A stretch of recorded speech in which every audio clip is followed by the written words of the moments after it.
ever left a doctor's office feeling pressured, dismissed, or even coerced into saying yes to something that you knew wasn't right for your family? You're not alone. My guest today, Kristin, is a transformation coach, author, and Christian encourager who helps women step out of fear and into the life God designed for them. She knows firsthand what it means to face medical pressure and stand firm in faith. And her story will encourage and equip you to do the same. Still trusting a system that profits from your sickness? Faith Over Pharma is here to flip the script and help you heal the way God designed. If you've ever walked out of a doctor's office feeling dismissed or pressured, wondering if there's really another way to heal, friend, I want you to know that there is.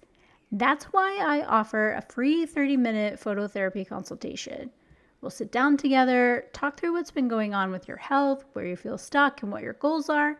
And I'll show you how phototherapy can give you support that actually works with the way God designed your body. You don't have to stay stuck in fear or frustration.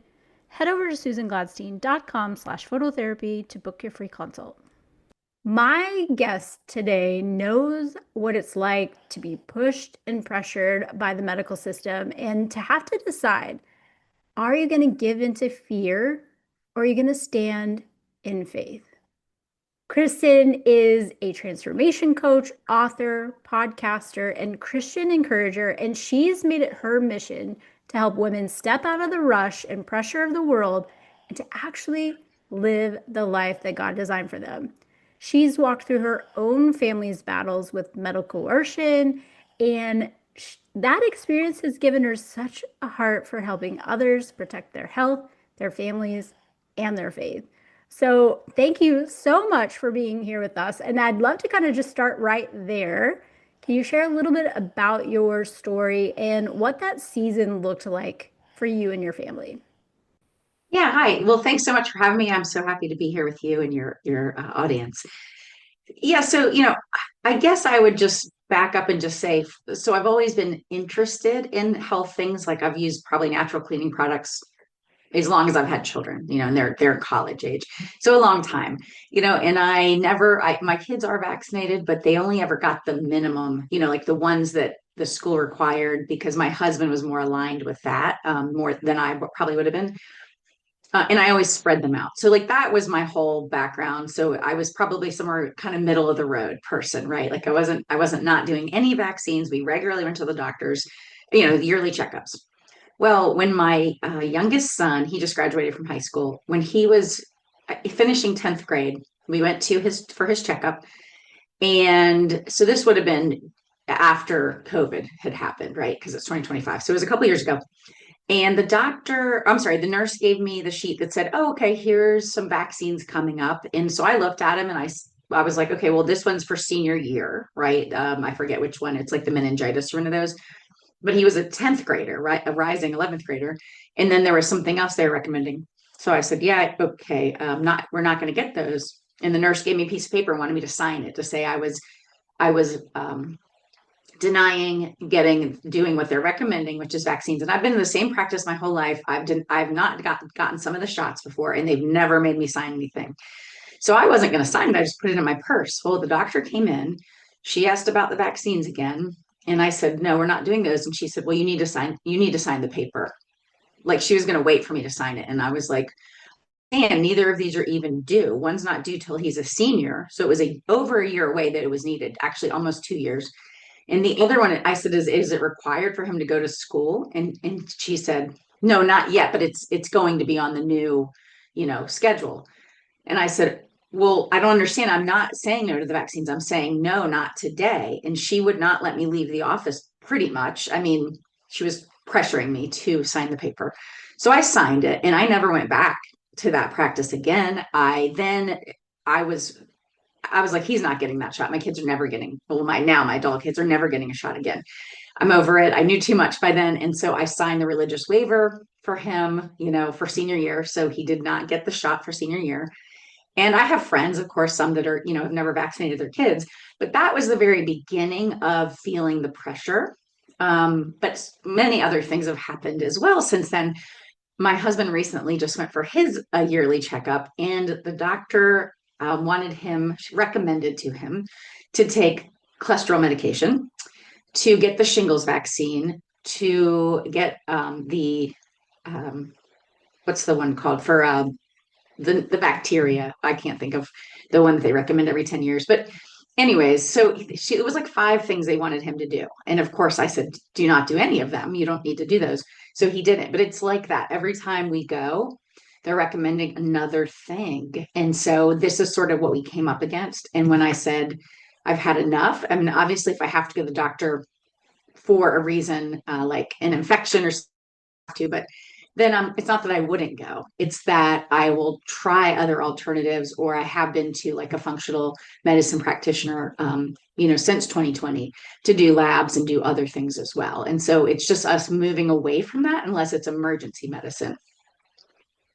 Man, I can relate to that so much. And I've talked about this before on my podcast, but when I was pregnant during COVID with my daughter, and I'd had this adverse reaction to anthrax. I'd gone down the rabbit hole of studying ingredients and whatever, and I had come to the knowledge and conclusion I did not want to get anything in pregnancy, which, by the way, if someone tells you it's safe in pregnancy, if you actually read the warning label from the manufacturer, they say don't get it in pregnancy, but the CDC Mhm.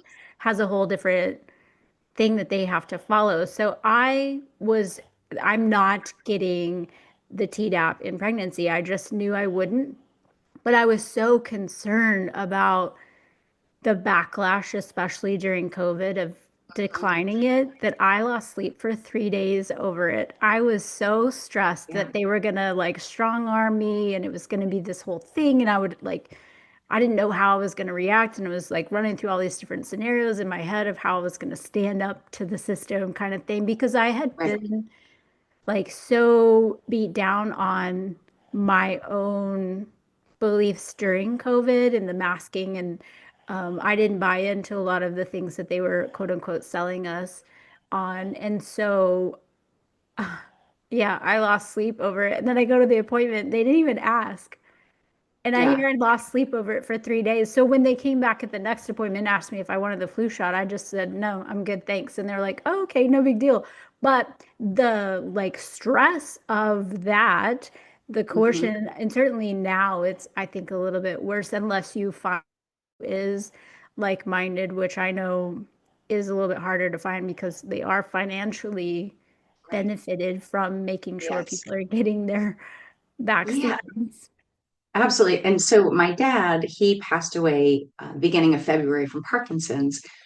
But so we dealt with a lot, and he was somebody that was healthy most of his life. It was only in the last handful of years when he ended up, having Parkinson's, that things went downhill. But with him, it was the same thing. Like they put him on a prescription medication for like blood clotting because one time he had something and he had AFib.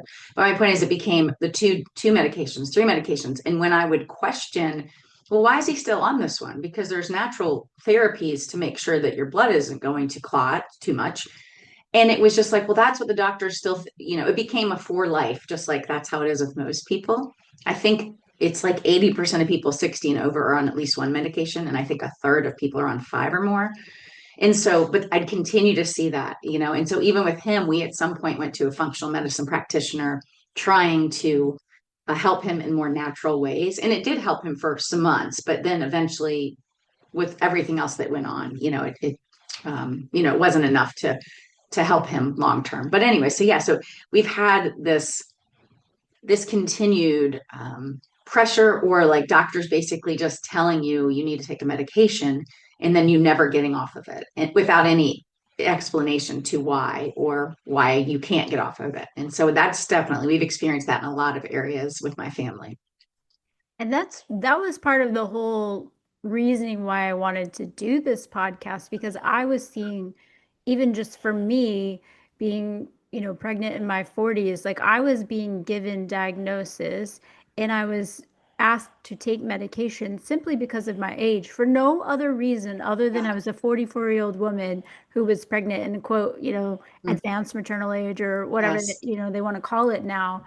In 100%, I was healthier than the majority of people that I saw, but they just kept trying to prescribe me. I mean, so to the point where I never even went back for my 6 week appointment because they were trying to put me on high blood pressure medication when I was interrupted mid feed and had a screaming baby and my blood pressure was elevated. And they were like, here, we're going to give you this medication. And then if you feel like you're gonna faint in the shower or something, then stop taking it. And I'm like, well, why would I take something to lower my blood pressure when I don't have high blood pressure, generally speaking? Like I'm just Right. naturally, let's take, that into consideration how the body works. But unfortunately, there's all these protocols that I feel like common sense just goes out the window. And even to your point, when I declined to have my child pumped full of glucose because he was 2 points lower than their standard, I had to go and sign a thing on why I declined their. I'm like, just give me more than 5 minutes to feed a baby post C-section. Like, can Right. we do that? Yeah. Yeah. It's so many things, and same with I have three sons, and with one of them, the first one, well, the first two were natural, but the first one, my water broke and they wanted to give me Pitocin. Well, I didn't want anything, but they were kind of forcing it on me, I felt like. So they gave it to me, ended up having to have a very big, or I'm sorry, episiotomy, and had a 25 stitches. Like it just didn't go well because once again, they were trying to push forward the birth. My second one, all natural, no, I didn't have any medications. And my third one I had to have a C-section because of a big cyst that I had. But the point is even with my first one, they were trying to press pain medications on me after I had the baby. I never said I was in pain. I wasn't in pain. They kept saying, well, you want to get ahead of the pain. And I wasn't in pain. And so they convinced me to take, I think I took two pain meds. And I felt absolutely horrible in the middle of the night. I felt loopy. I felt itchy all over. I'm sure they gave me too much, and so once again, it's this same pattern's been going on all along because they're trying to pressure you, like you said, into what the standard is standard of care, whatever that's defined as for whatever you're going through. Yeah. And it is hard because like we had to get a lecture from the pediatrician on how we were putting our child's life in danger by not giving him this glucose and taking him to the NICU. And I'm thinking like, I'm just trying to naturally feed my child. And I mean, I Right. was like a ball of emotions anyways. Yeah. I was like, do not take my baby for something that I want to do myself. And um, it it was very stressful and even after to your point, I also was declining pain meds because I have, I had a C-section. The anesthesiologist this time was amazing. I actually didn't have the grogginess and, Mhm. sickness that I had had previously. He did great. But they were like, what is wrong with you that you don't want pain meds? Like I was in the wrong or whatever. And then the next morning, when I was advocating to leave the hospital right away so I could actually get home and feed, like I was walking and doing all the things that they want post Yeah. C-section. I said, what do I need to do to get out of here? And they looked at me like I was crazy. And I left Yeah. 28 hours after I had my C-section. Mhm. And they were like, really? Are you sure? Are you sure? Are you sure? And the only reason why it took that long was because they had to do all the paperwork to get us out of there, and that Yeah. took some time. But they just couldn't even believe I would want to go home. Like, yes, I'll heal much better at home and when I'm Right. out and can see the sun and walking Yeah. around and all of the things. So Absolutely. I know that we've both kind of walked through different scenarios, but what have you learned about the importance of being your own health advocate? Yeah. So I think with walking beside my dad with Parkinson's, two of my siblings have type 1 diabetes.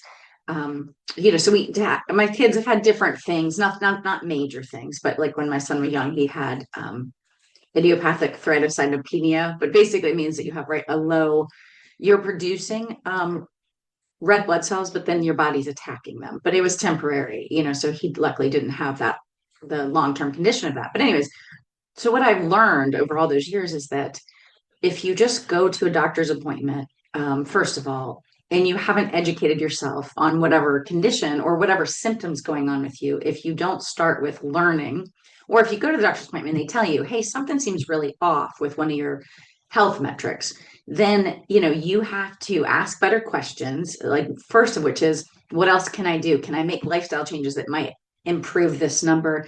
Is there any alternative things that I can try prior to taking this medication? Right. So first you have to ask questions. And two, you have to ask questions about what will the outcomes be specifically. What if I take this medication, how is it going to help me? Is it really going to help me live longer? For instance, and obviously I'm not a medical practitioner, so this is just educational, but when they give you cholesterol medication, it does not prove, it doesn't show that you live longer. And if it did, that if the data is like 3 days longer. In other words, it's not stopping somebody from having a heart disease or something worse. But you have to ask the questions because they're not going to tell you that. It's just measurable. And so, even with cancer treatments, sometimes they don't tell you that some of the chemo or radiation therapy can actually make you more likely to have the cancer come back. And once again, you have to look at the data for the particular drug. I'm not saying that across the board, but you have to ask them, right? Like, if I didn't go and get treatment for this particular thing, like, what's the outcome going to be versus if I do the treatment, what's the outcome going to be? Because it might be only a 3% difference. And so people have to ask, and you can't just blindly trust anyone telling you anything. You have to do your research. And then I think the other thing is, you just have to have a growth mindset, and you have to keep learning. So you go home or you ask that doctor, do you have resources I can read about? Is there a website you recommend? Are there studies? And if he or she probably won't provide them, they just don't have those materials a lot of times. You're going to have to go and do that research yourself. And so, and if you can't do that, you don't feel like that's something you can do, then you need to see if you have a family member or someone to help you be that person for you. So I think that's where I start with that is you have to do that. It's your health. Only you know your body best. And the doctor spends 5 minutes with you if you're lucky. And so, we just have to shift our mindset about that, I think. That's all really great information. I always sort of joke about, like you've got a paper cut and you Google it, now you're dying. Yeah. Ultimately, at some point, we all die. That's an inevitable, right? Like Yeah. it's just part of life. And I think too, educating yourself is hugely important. I know it was for me, and what I always, even on the vaccine thing, I'll never tell somebody what to do one way or the Yes. other, but I'll Mhm. provide resources because when you're equipped with the knowledge, it's easier to make a decision not from fear, but from a place of like, I know this is what's best for me. And you're right, your doctor doesn't live in your body because I have had plenty of people who have said like, my hair's falling out. I'm tired all the time. I'm exhausted. I can't do this or I can't do that. And the doctor's like, oh, well, your labs are fine. So I like, here's this med or some way to mask whatever that symptom is rather than actually figuring out what's going on that's causing Yeah. these issues. And to your point about cholesterol, I mean, it's like the if you're lowering your cholesterol, it's like the precursor for vitamin D, which is like a huge immune thing. And if COVID taught us anything about not getting outside, it just made us all sicker. That's So right. all of the hormones are intertwined with one another. So if That's someone is just looking at one piece of the puzzle, that's right. they're not going to see the whole thing. And I mean, I see that a lot too when I look at labs from a functional perspective. Yeah, you could be normal. Well, normal is Right. amongst the like general population, which is Right. probably the best or healthiest to look at. But a lot of times doctors don't know anything Right. else. Because even if you ask, like, what are the studies? How is this going to help me? For the Yeah. most part, you're probably not going to find people who know that answer. Yeah. Yeah. Absolutely. Yeah, and I mean, yes. I mean, and like you said, I mean, sometimes I'll tell my husband or I'll ask the doctor when I would be going, like, can they run a certain test for us? And sometimes the doctors would just say no. Like, it was a test that you knew that was a good health metric, and they're like, we don't know how much it is. They didn't write it up. And the good news is you can go and do a lot of labs yourself now. I mean, there's online national companies, even LabCorp has an on-demand section now. So the good news is you can, or work, of course, work with a functional medicine practitioner too. But so that's the good news is we can go and get more data ourselves without having, I mean, yes, it might be out of pocket, but without having to go always to the doctor to get some of that data. And that's a good point. And I encourage people to do that a lot, especially like my fertility clients, to see Hmm. the bigger picture of the hormones, because Yeah, most doctors aren't running the full picture and they're right. all intertwined. So Yeah. you really do need the full picture to understand what's going on at any given point, your cycle or even the, man's overall health for sperm or whatever. But a lot of it is money driven, like what insurance companies are going to reimburse for. And I Right. also know that a lot of people are reluctant to go a more natural or functional, and they don't want to pay out of pocket. I mean, don't That's even right. get me started on what a scam health insurance is, but I I know. digress. But that's the thing, is people don't want to spend the money, and it's like, well, okay, you're getting, I don't know. I guess it's great if you're getting a free prescription, but if you're still feeling like junk, what are you really paying for, right? Right. Exactly. So true. So, for a woman who's kind of listening and they might feel overwhelmed or they're unsure, like, where do I even start with all of this? What are maybe a few simple but powerful steps that they could take to better advocate for themselves or their loved ones? Yeah. I mean, besides what I said, about starting to educate yourself, I think, so start if you do have something going on with you, I think the first thing is you do need to track, right? Like how you're feeling and then try to see, is there patterns? You can do it in your phone's note, you can write it on, in a notebook. But like if you keep feeling poor, is it cyclical? Is it like in the evenings? Is it after you ate certain food that you're having like tummy troubles? And so I think we have to, because if you go to the doctor or a functional medicine person, they're gonna want to know, like, well, tell me more about it. And if you've not paid attention, you just know there's like something going on, you're not gonna have a clue. And I'm like, you're not gonna be clued in, is what I should say. And so I think that that's really important too. Um, and then the other thing that too, I would say is it also is about your mindset because, in your thoughts, if we continue to tell ourselves, I'm sick all the time, I feel bad all the time, guess what? You're not really helping your body feel better. And I get it. If you don't feel good, it's hard to say, like, I feel great. I'm not saying you have to change the language to something that isn't true, but focus on different language. Maybe say, I'm so happy I get to sit outside for 30 minutes and soak in the sun or see the beautiful sunset. Like, just don't use the language to consider. You kind of mentioned that earlier, but it's so important to change the things you're speaking over your body and of your health, because we don't want to we're actually hurting ourselves more, right? Because our thoughts actually, right, turn on or off our epigenetics, which just means your genes. Like it can turn on as a disease or something in your body, it can turn off it. And so we have to be careful. Our environment is our thoughts, or part of it. And your environment determines which things get turned on and off in your body. And so that is really important too, I think. And then I think it's just, maybe we talk about this too much, but it's being grateful. Even if you're not feeling good, like focus in on just like the prayer, like pray, be grateful, and just keep building on those practices. Because once again, pull your focus off of like, my leg's bothering every day. I'm not saying you don't want to solve that or figure it out, but you don't want it to like make you frustrated or resentful or bitter or something. Just like your anthrax experience, you're not letting that keep you in that mindset, like, I got injured, and right, you're healed or you got better, and then you're moving on from it. You're not letting that continue to tell the story about what happened to you. That's so true. And you and I were talking before we hit record about that specifically. A lot of people will tell my husband and I, like, oh, you served in the military, like you should file for your disability for this, that, or the other. Like, oh, I'm getting all of this money.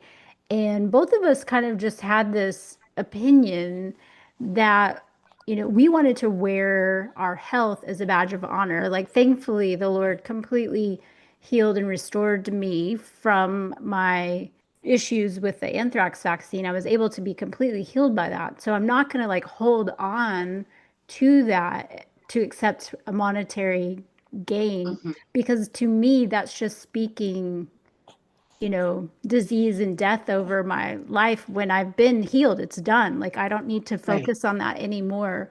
And, but it's such a different way Yeah. of looking at things. And I get it. Like if you have something that's going on and you're not getting help for that and it's keeping you from doing the work that you need to do and live the life that you need to do, then that's up to you. But if it's just like, oh, I'm going to get a few bucks, to me, I lost my health at one point where I couldn't work out. I didn't think I was ever going to feel good.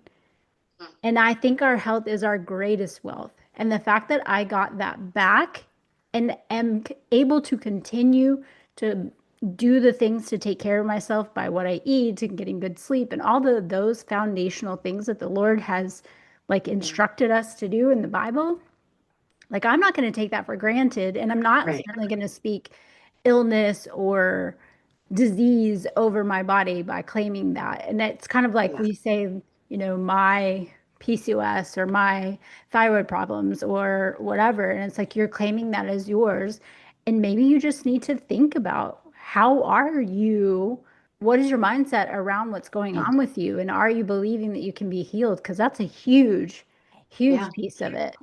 Absolutely. Yeah. Two things I just wanted to share. One is there's a book, I think it's called The Gift, but it's by Edith Eger. She was in the concentration camps when she was little, but now I don't know if she's a psychologist, but she's something like that. But she says in her book, having dealt with so many people, but having also what she went through, she said, too many people get stuck in the victim mentality of why me, and they get stuck on that phrase, why me, like why did this happen to me, whatever the diagnosis is.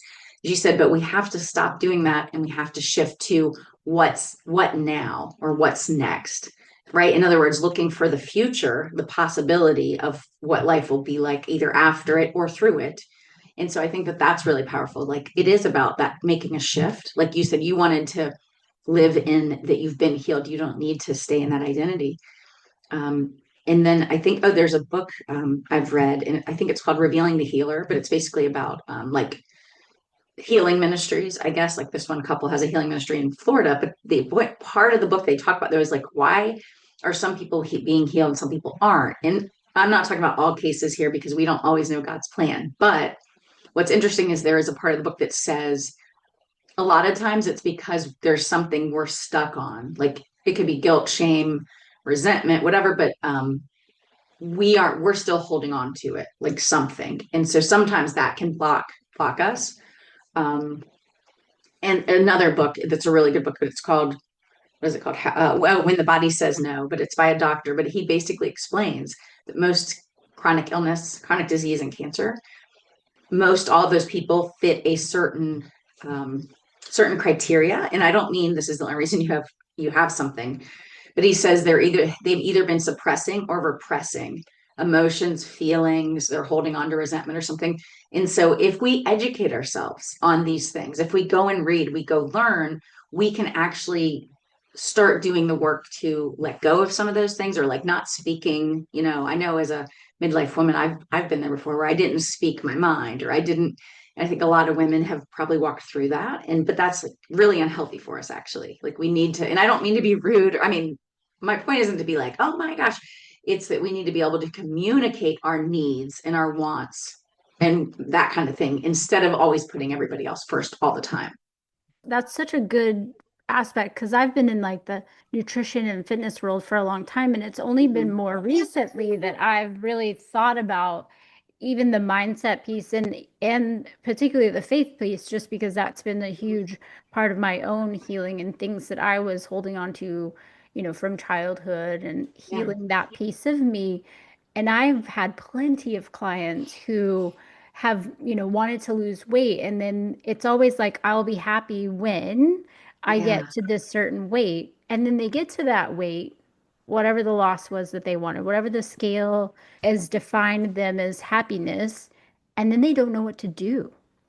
You yeah, get to that point, and if that's what you're finding your happiness in, your identity in, and you get to that point and you don't know what to do, most of my clients that were in that boat ended up gaining all of their weight back and had to start over because they didn't have something beyond that. So, what is it that is, where is your happiness? Where is your identity coming from? yeah. And for me, understanding that that identity is in the Lord changed Mhm. everything for Yeah, me.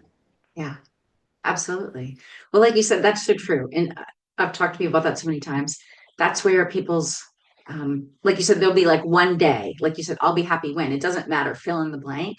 Like when I get the career, the whatever, the next job, the bigger house. But to your point, that's never what makes us happy because it's all about the present, right? It's all about like to what you just said. Who are we and how are we living? How are we showing up and are we grateful? So yeah, so true. Well, you've shared a ton of good tips and things, but for somebody who's listening who's maybe felt dismissed or pressured by a doctor, what encouragement would you give to them? Yeah. Yeah, I would just say, first of all, just take a breath before you go into that appointment. If you do feel like, whoever you're working with or that you have an appointment with, just take a deep breath. I'd also say write down before you go in, like, what do you want to get out of the meeting? What do you want to convey? Because sometimes maybe that doesn't go quite how you expect, and then you forget to mention something, or you feel rushed, so then you say, I'm not gonna say what I was thinking. So I would start with that, like having an agenda, really, right? Like, what is the purpose of the meeting for you, not what the doctor's purpose of the meeting is. And I would just say, like I said, it's your body, it's your health, and your health, it is a mind body spirit connection. And so, you need to get out of that meeting what you need to get out of it. If you're working with a practitioner that's not doing what you need them to do, because you're their client, you're paying them, but sometimes doctors act like we're getting paid or something. So go find a new one. Don't be afraid to say, I've been at the same doctor for 30 years, though. No, go find a better one. Now, sometimes that's hard to get in with new doctors right now, but you can usually set up a telehealth if you have to. They're trying to push us to these things, but go find someone else to work with. Ask around, ask your friends, like, who are you happy with? And just, you don't have to fit in the mold of whatever you've been told. There's so many new options nowadays and people to work with, and sometimes we just need an advocate, or we need a mentor, a coach, so you can also find people that maybe aren't the person that will do all your testing or knows everything, but they might be able to come alongside you. And I would just say, find the community or find the person to work with, even if it's not a doctor, to help you on this health journey, because you can heal, you can get better, but you just, you need to like set out on, this is a marathon, not a sprint, and kind of get started. Yeah, that's so true. And that's a big part of what I want to do with my clients who do want to live a more holistic life, but maybe they're not getting it from their doctor, or they're just getting sort of the runaround and it's like, oh, just have this med and you'll be better, but you're still feeling like junk, you know? So I Exactly. I do encourage people, if you're not getting what you want, to go elsewhere and to not feel bad about that at all. Because as a person who's always been a people pleaser, that was a really hard thing Yeah. for me to Mhm. just say that. Even when I fired my OB more recently, it was like, oh no, what are they going to think of me, you know? Right. Yeah. Yeah. But And we that's have to find someone that's going to partner with us, right? Especially because you don't have a lot of time with traditional mainstream doctors, if that's, where you're more comfortable. absolutely. And I'll tell you, and I say this a lot, but like, growing up, and I had a ton of blood sugar issues and migraines and whatnot. I never once was asked about my dietary choices or how much water I drank. And now I know I was chronically dehydrated and my blood sugar was a mess because I ate Captain Crunch for breakfast every morning, or Cinnamon Toast Crunch. Yes. Well, and that is a good point you bring up, is that most doctors, now it is starting to change, and some doctors are going back for more education on lifestyle medicine, right? So like preventative, but that's not traditionally how doctors are trained. If it's a mainstream doctor, they only get an hour or a couple hours of nutrition information. And so they really, unless they've gone and done extra training, they are not nutritionists. They don't have a background in that. And they don't know a lot of other alternative options or studies either. And I'm not saying this is 100%, but that's why you can't just rely on them. Even if they're a specialist, they don't always know all the studies. They're busy all day seeing patients all day long. They don't have hours and hours just to do more research all the time. So unless it's a huge thing, they may not even know about it yet. And you've learned about something that's up and coming. I love that. Well, how do you personally discern when to trust a practitioner's advice versus when to seek alternative options? Mm. Well, first of all, if they ever try to push a medication on me, which they have done, even blood pressure medication, I'm just like, no, thank you, or no, thank you for now, and let me go and learn more about, if yeah, I tend to have like the sporadic, like, so my blood pressure very quickly will kind of jump. I was somebody when I was pregnant, I had normal blood pressure, but if I had like iced tea, it would jump up. Like I just am a very sensitive person, but it doesn't stay there. It just moves. But as soon as I make the lifestyle changes, anytime that happens, I start eating the right foods, adding celery, it goes back to normal, right? So like I know what I need to do, but if it was up to them, they would have had me on blood pressure medication, which probably now would have been four medications, like they would have added. So I think it's have a conversation with them and say, I think the most important question you can say, whether you're pregnant and you're about to have a baby or whether you're just at your doctor's office for a checkup, can we just wait another month or 6 months and follow back up on this? Like you can always hold off unless it's a life or death thing, right? And in that case, go get checked, go to the hospital. Just say to them, like, okay, well, I'd like to do more research. I'd like to see if I can make changes on my own to my lifestyle. And then let's revisit this. So you can always just say to them, I'm willing to talk about this in a couple of months, but I'd like to see what I can do on my own. But if they're really pushing you and pressuring you, I'd say that's when it's time to start saying, I think I need to find a new practitioner or somebody that's more holistic. That's what I would say. Absolutely. That's all good stuff. Well, I appreciate you taking the time to share your wisdom and love for us. If somebody is listening and they want to reach out to you, what's the best way to connect? Yeah. So head over to KristinFitch.com and you from there, I have a couple free downloads. One is actually a be your own health advocate. So it's like questions you can ask your doctor if they're trying to, get you to do a medication treatment. And then I also have a rewire your mind. It's basically like 5 steps to kind of shift our thoughts. So you can grab either of those free downloads on my site. And from my site, you can also get to my podcast as well from there. So yeah, I would love, and then Instagram, I'm at Kristin Fitch if you want to follow me. And I'll make sure that's all in the show notes as well. But tell us your podcast because you have a few, right? I do. So I'll just share two of them with you. One is called Faith Fueled Woman. So it's just basically encouragement and inspiration, all walks of our, all the different areas of our life from a Christian perspective. And so I have guests on there and solo episodes. And the other one is Everyday Vitality. So it's basically how do we feel our best at 40 and beyond. Yeah, those are awesome. So make sure you check those out.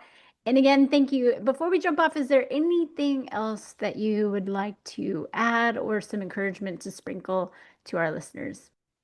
Yeah, I mean, I would just say everything starts with you and with God, but go back to the basics. I think so many of us try to get the next new supplement. Don't get me wrong, I have supplements, I take supplements, but like some of the things I do every day are the simple things. And those are the things that have proven to help us get the sunlight every day, right?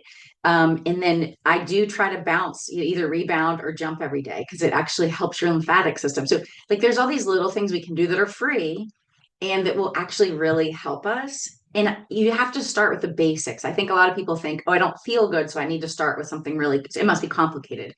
But when we make little shifts, it actually makes a big impact over time. And so I would just say, you know what, each week or each month, just say, like, I'm going to add one new, really easy habit that takes me under 5 minutes to do, right? No pressure.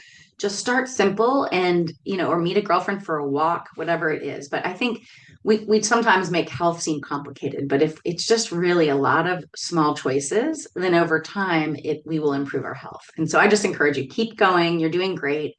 Listen to podcasts to encourage you, to educate you, and to join communities of like-minded people that are going to help support you on your journey to have better health.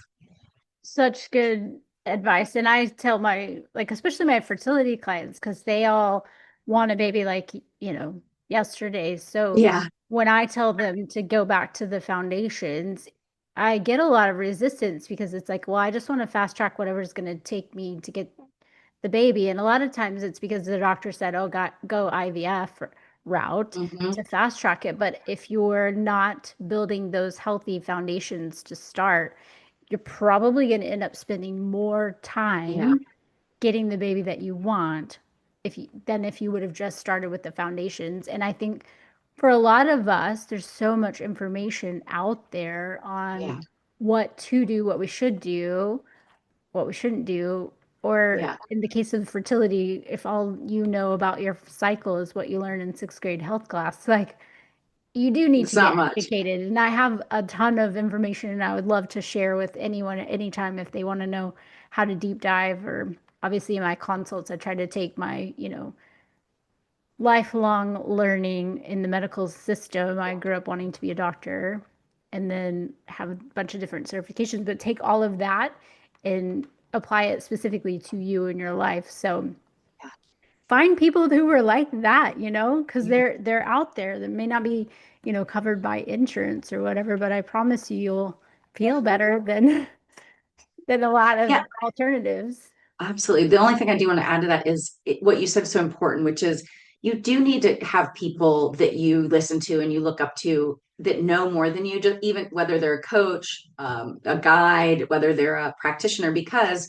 like there's books on ending and reversing Alzheimer's, but a lot of doctors are still telling their patients, maybe you have a parent now with Alzheimer's, but these are mostly lifestyle changes. And I get it. The further it is, the harder, and then there's books on how you can basically reverse heart disease and like all this stuff. They already know how, but your doctor isn't going to tell you that. They're just going to give you a prescription in most cases.